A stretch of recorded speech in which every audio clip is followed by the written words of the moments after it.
tomando aqui o símbolo que Jung escolheu para falar do amor, né? O símbolo por si já é muito profundo, né? Você tem aqui a ânima, representada pela rainha, que está em pé sobre o símbolo da lua, que representa o princípio feminino. E você tem aqui o rei, que está sobre o símbolo do sol, que representa o princípio masculino. Eu não sei se vocês sabem, mas em quase todos os povos, inclusive no Brasil, havia a ideia de que havia uma relação amorosa entre o Sol e a Lua, o Deus Sol e a deusa Lua. O Jung pegou esses símbolos para falar exatamente da relação que se estabelece entre o ânimo e a ânimas, e a ânima e a ânima e o ânimos, seja numa relação de transferência, seja numa relação amorosa. Bom, eu falei nas últimas aulas sobre Xi, né? Falei depois sobre Ri, e hoje nós vamos falar sobre Ui, nós. Essa é a imagem que Jung cunhou para a relação entre um homem e uma mulher, ou uma relação amorosa. E aí você tem aqui também, né? Você percebe aqui que a mão esquerda dela toca a mão direita dele. E a mão direita dela, por meio ali de um ramo de flores, toca a mão direita dele. E o Espírito Santo cruza ali também com o ramo de flores, não é? Muito bonita a imagem. E essa imagem, na verdade, é uma imagem da alquimia. Era como os alquimistas imaginavam que deveria ser a relação amorosa entre um homem e uma mulher. Vocês lembram que eu falei para vocês de que nesse tipo de comunicação que eles estão fazendo aqui, eles estão fazendo uma comunicação com a essência do outro. Lembram disso? Eu falei que nesse tipo de comunicação, né, nós estamos aqui trabalhando com o Rosário Filosoforum, que é o símbolo junguiano da transferência e contra-transferência, ao mesmo tempo o símbolo junguiano do amor romântico ou da relação entre o homem ou a mulher, ou da relação entre a ânima e o ânimos. Então, você tem aqui a rainha sobre a lua, significando a ânima. Você tem o rei sobre o sol, significando o ânimos. E você tem, ao mesmo tempo, a mão esquerda dela tocando a mão esquerda dele. Logo, ela está se comunicando com... Vamos ver se vocês lembram. Se ele toca... Lado direito. Lado direito do cérebro dele. Com o lado direito, tocando, se comunicando diretamente com o inconsciente. Como uma relação não pode ser absolutamente inconsciente, o lado direito dela, por meio de um ramo de flor, toca no lado direito dele, que, como vocês já viram, né, aí ela está tocando. Aqui você tem o quê? Inconsciente com inconsciente, e tudo aquilo que o inconsciente representa. Você tem aqui a sensibilidade, não é? A intuição, enfim, e você tem a racionalidade. Hemisfério esquerdo com hemisfério esquerdo, hemisfério direito com hemisfério direito. Bom, é claro que isso aqui é uma ideia idealizada, né? Bem idealizada. Eu penso que é até possível viver isso aqui, mas também é possível, não, é mais fácil viver isso aqui dentro do processo de análise do que numa relação amorosa. Porque no processo de análise o terapeuta foi treinado primeiro para se comunicar com o outro por inteiro e depois para não olhar as aparências, mas olhar a essência do outro. Com toda certeza, isso é feito com racionalidade. Os alquimistas, que é onde Jung se fundamentou, ele tem um livro chamado Psicologia e Alquimia. Jung ele deu um sentido totalmente diferente para a alquimia. Na alquimia, assim como na religião, todo o simbolismo que aparece para Jung, vamos lá, qual era a busca do alquimista? A busca do alquimista era encontrar a pedra filosofal, aquela pedra que iria transformar tudo em ouro. Os alquimistas acreditavam nisso, eles buscaram isso. Os alquimistas são os pais dos químicos. Mas para Jung, propriamente dito, a busca dos alquimistas pela pedra filosofal, na verdade, era uma busca pelo autoconhecimento e pela transformação de si mesmo. Aquilo que possibilitaria a transformação de si mesmo seria a pedra filosofal, e não uma pedra em si. E o Jung toma a ideia de transformar tudo em ouro como uma ideia simbólica de transformar o self em algo tão precioso quanto o ouro. Pois bem, Jung vai dizer que essa transformação que todos esperam, seja em nível ou pela via espiritual, seja em nível ou pela via do relacionamento amoroso, seja em nível ou pela via da psicoterapia, seja em que nível for, só ocorrerá pelo encontro.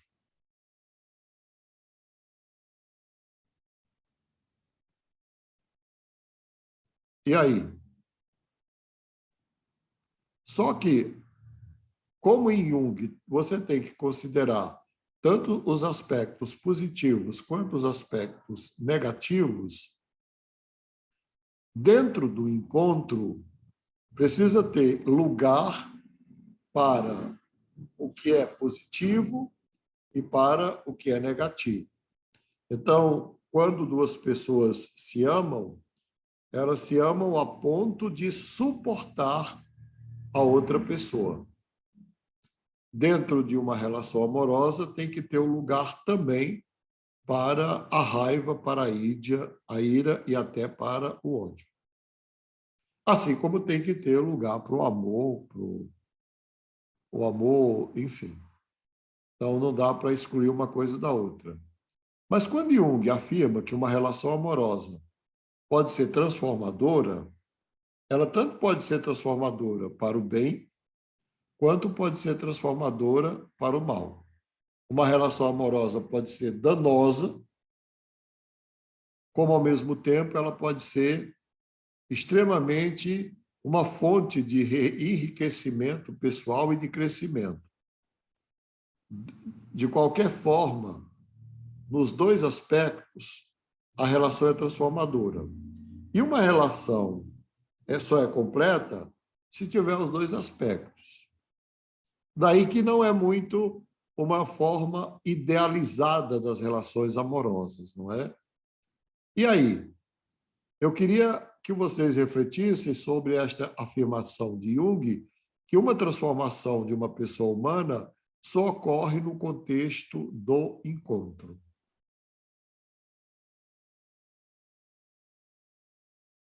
Professor, uma pergunta.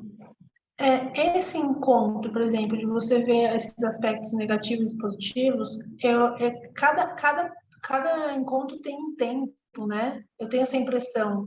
que às vezes tem pessoas que demoram mais para encontrar esses aspectos no outro e tem outros que é mais rápido. Mas eu tomaria a tua palavra até de uma forma bem mais profunda.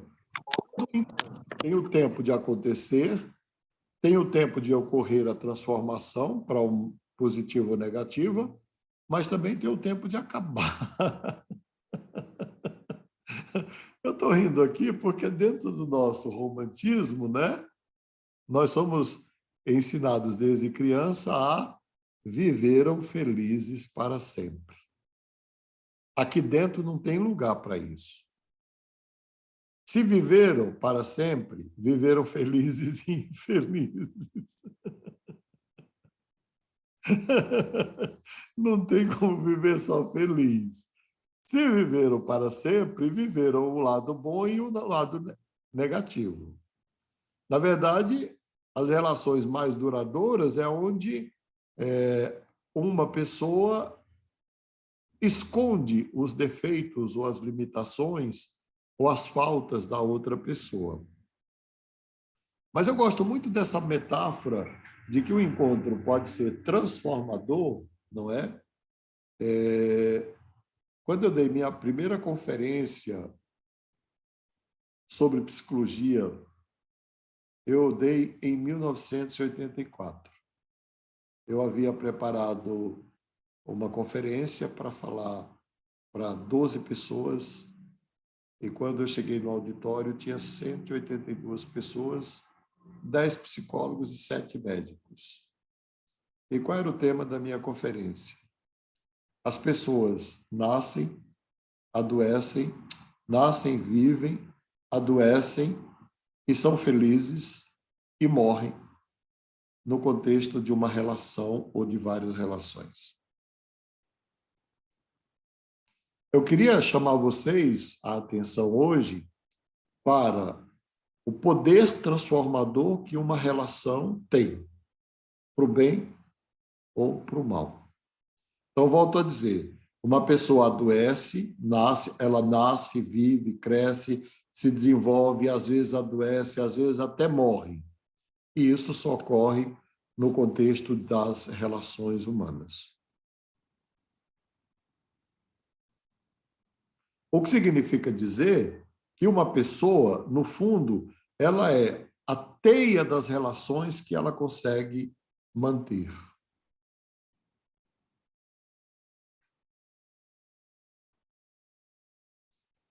Porque nós não somos isolados, né? Até a ideia de que alguém não é uma ilha, embora seja sempre atribuída a Gabriel Tarde, ela é uma ideia junguiana, ninguém é uma ilha. Se você quiser compreender alguém, você terá que necessariamente compreender todo o sistema de relações dessa pessoa.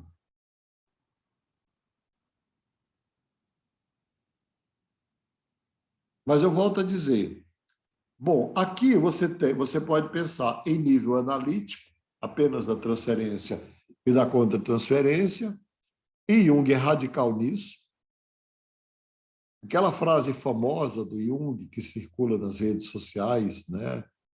Na hora de tocar uma pessoa humana, esqueça todas as teorias, todas as técnicas, e seja apenas uma pessoa a tocar outra pessoa, uma alma a tocar outra alma. Na verdade, dentro da proposta junguiana, o que é transformador não é a teoria, não é a técnica. O que é transformador é a qualidade da relação que se estabelece entre terapeuta e paciente.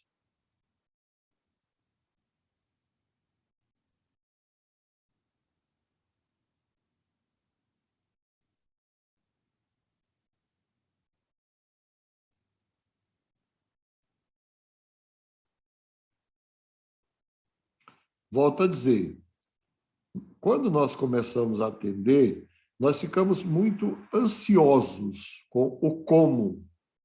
E muitos pacientes estão sempre nos pedindo o como.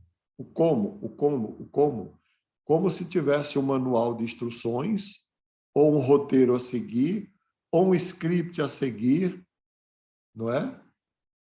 E uma demanda a atender e um problema a resolver, e tudo que você tem que fazer é estar ali, com ele, com ela. É o seu papel. Estando ali... Oi? Estando ali, você pode possibilitar que esta pessoa ela se relacione primeiro com ela, porque a ausência de julgamentos faz com que você se transforme num espelho para outra pessoa. Ela vai falando e você vai ouvindo, não julgando, e quando você faz as intervenções apropriadas, que nós vamos ver depois como fazemos, a pessoa sai dali, é como se depois aquilo ficasse rodando dentro da mente dela. As falas do analista, as coisas que ela falou que o analista destacou. Mas à medida que a relação vai se aprofundando e criando uma base de confiança, a pessoa vai se desnudando e ela vai aprofundando o conhecimento de si mesma. Não é? E é claro que isso só vai até onde o próprio analista teve coragem de ir. Com ele mesmo. Tem muitas pessoas que fazem 10 anos de análise e nada acontece. Elas não mudam, não muda nada na vida delas. Elas fizeram mesmo análise, elas foram lá para elas se abrirem e se colocarem como são para uma outra pessoa. Primeiro que, de todas as pessoas que a gente atende, somente uns 30% nos procuram para isso. Nos procuram para isso, nos procuram para isso. 30% nos procura para isso.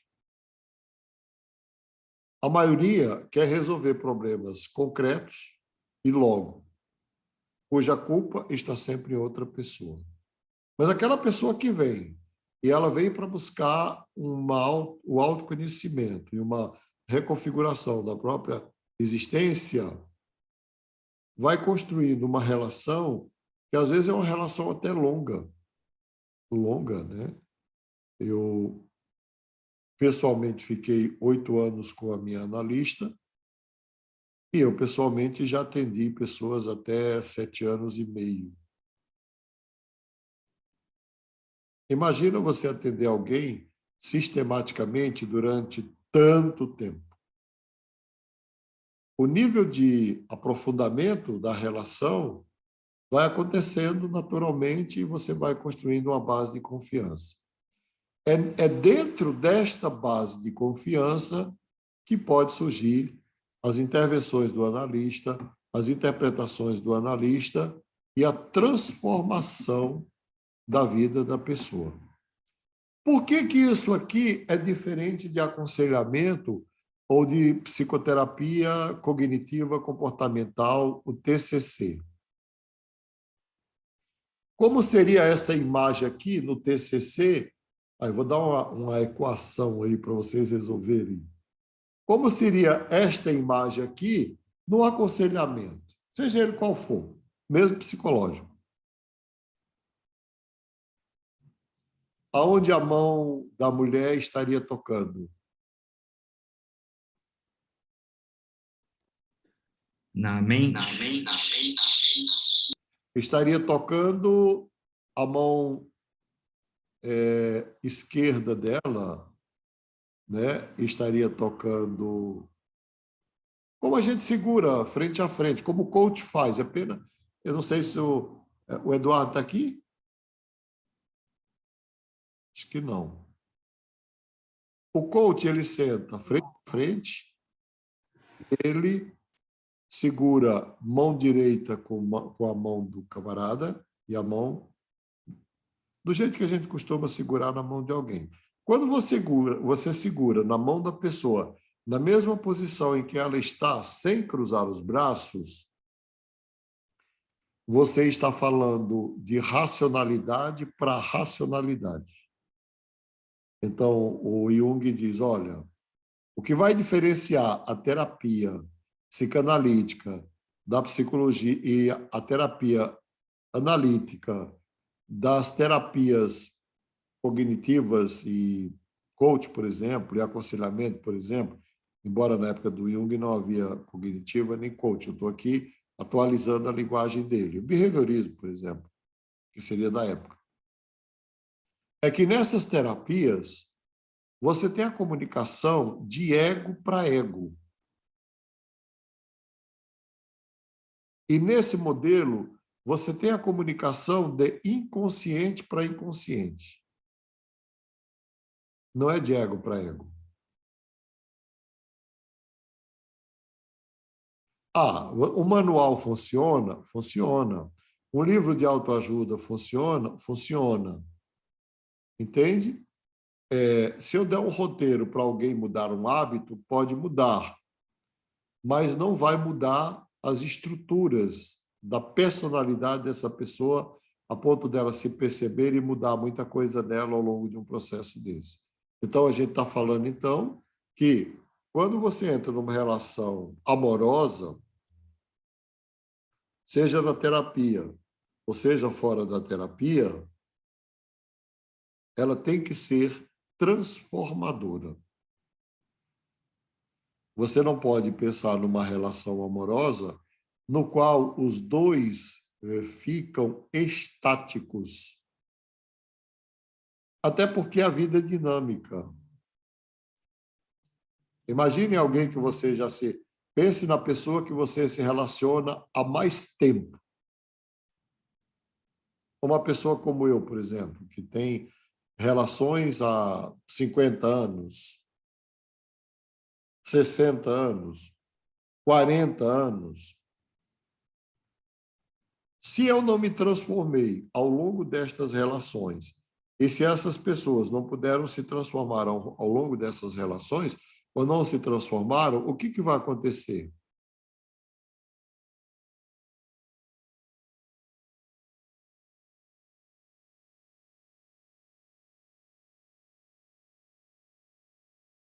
A pessoa não amadurece, ela fica no... Ou eu não amadureci, ou o outro não amadureceu, de qualquer forma vai ser muito difícil manter o relacionamento. Isso você observa quando entra num processo de análise de crescimento pessoal, que você começa a perder muitas vezes amizades que você tinha como sustentáculos da sua vida, mas que, na verdade, eles faziam muito mais parte do teu processo de adoecimento psíquico do que da tua saúde mental. Não tem evolução, né? Não tem evolução. Não tem evolução. Isso fica muito claro, é tanto que quando um homem procura análise mesmo, não terapia para resolver um problema, diz, não, eu quero fazer análise, você é casado? Sou. Então, seria muito bom a sua mulher também procurar, porque se ela não procurar, dificilmente vocês vão continuar juntos. Nossa, doutor, é forte assim? É. Por quê? Porque um vai se transformar, o outro não. Mas isso a gente vê ao longo da vida, no processo natural. Não sei, é porque vocês são muito jovens, mas uma pessoa da minha idade que interagiu muito com muitas pessoas ao longo da existência, não é? Aí você volta, agora com o grupo de WhatsApp, né, desses grupos de rede, todo mundo se reencontra. Aí você entra lá e percebe o quê? Eles têm a mesma discussão que tinha. Por exemplo, eu fiquei 2 anos com o grupo da minha turma de teologia. E depois pedi para sair, coloquei meu telefone de contato pessoal e falei, gente, eu preciso sair. Eu não disse as razões por uma questão de respeito. Mas por que eu saí? Porque eles continuam discutindo hoje as mesmas questões que eles discutiam quando estavam fazendo teologia no seminário.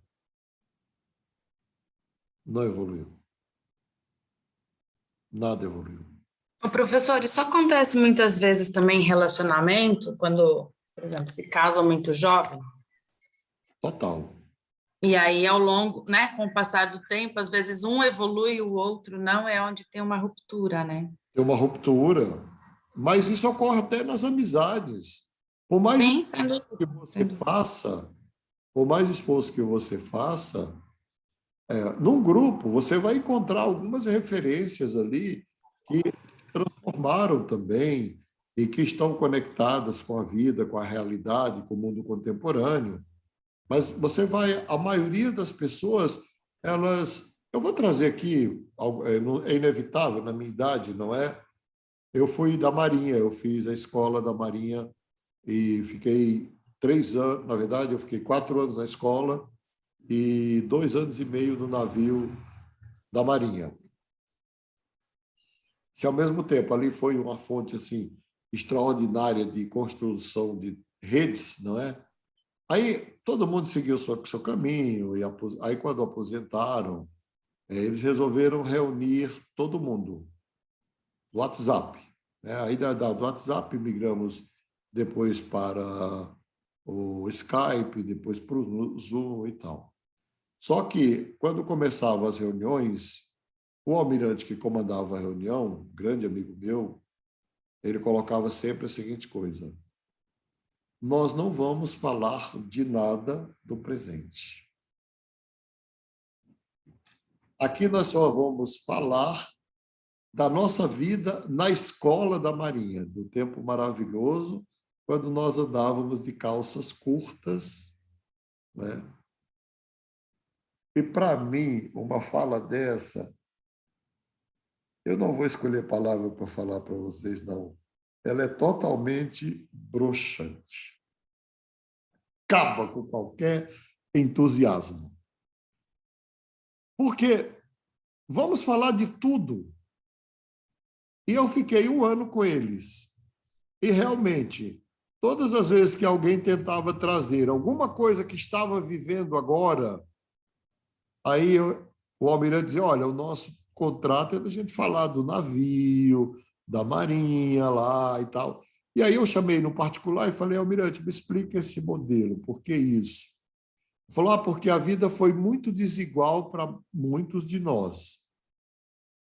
Se a gente começar a falar do presente, a gente vai falar, vai produzir em alguém alguma dor e algum constrangimento. Porque alguém pode falar do que perdeu e alguém pode falar do que ganhou. Aí, depois de ficar 1 ano, eu agradeci também e saí. Eu não tenho nenhum interesse no passado. Eu só tenho interesse no presente, eu não tenho no passado. E não tenho também grandes interesses no futuro. Eu tenho no presente. Se eles dissessem assim: vamos falar do passado, do presente e do futuro, faria total sentido para mim. Mas eles criaram uma regra e eles estão reunidos até hoje. Eu vou na reunião anual e, na reunião anual, todas as brincadeiras e teatros e músicas que eles trazem é da época da escola. é uma insanidade, né?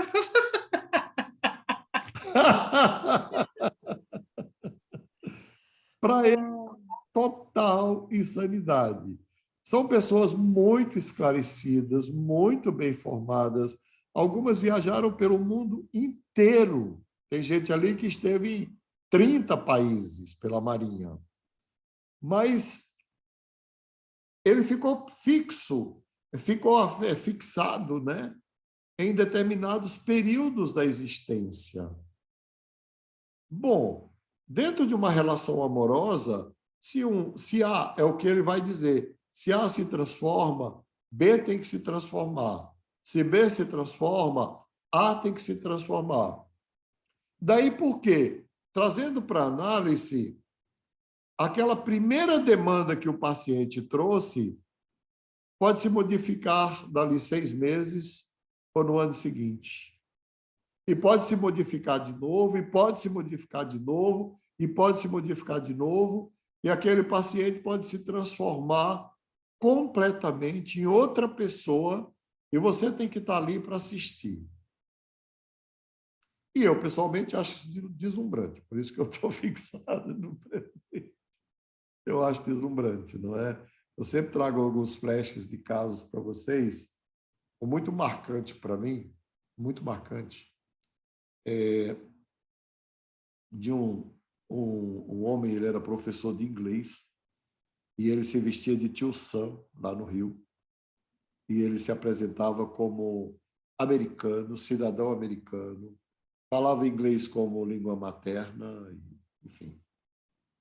E ele contava a história que ele era filho de um embaixador e uma embaixatriz que tiveram aqui na década de 60, e ele nasceu e eles depois foram embora, e ele ficou no Rio e ele continuou, porque eu fui psicólogo 20 anos no Rio.